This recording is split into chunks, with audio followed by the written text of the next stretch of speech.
தமிழகமெங்கும் கிளைகள் கொண்ட Annamalai institute of hotel management and hospital management படிப்பில் சேர்வதற்கான அட்மிஷன் நடைபெறுகிறது. பழைய ஓய்வூதிய திட்டத்தை அமல்படுத்த வேண்டும் என்ற தமிழ்நாடு தொடக்கப்பள்ளி ஆசிரியர் மன்ற மாநில பொருளாளர் முருகசெல்வராஜ் அரசுக்கு வலியுறுத்தியுள்ளார்.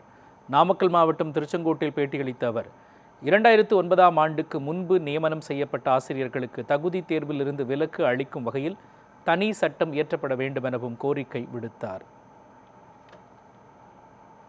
கடந்த 3ஆம் தேதி நாளிட்டு ஆசிரியர்களுடைய பணி நியமனம் மற்றும் பதவி உயர்வு சார்ந்து அரசிதழ் அறிவிக்கை ஒன்று வெளியிடப்பட்டிருக்கிறது.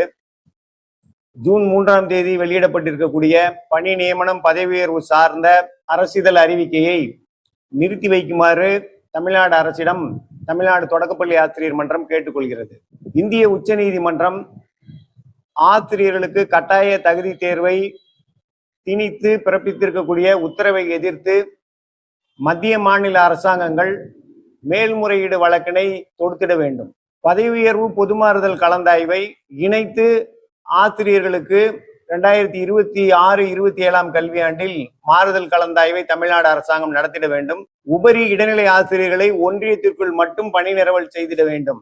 ஒன்றியம் விட்டு ஒன்றியம் உபரி பணியிட இடைநிலை ஆசிரியர்களை பணி நிரவல் செய்வதை தமிழ்நாடு தொடக்கப்பள்ளி ஆசிரியர் மன்றத்தின் நாமக்கல் மாவட்ட செயற்குழு கடுமையாக ஆட்சேபிக்கிறது. தமிழ்நாடு அரசு ஆசிரியர் அரசு ஊழியர்களுக்கு தேர்தல் அறிக்கையில் பழைய ஓய்வூதிய திட்டத்தை அமல்படுத்துவதாக உறுதிமொழி அளித்திருக்கிறது.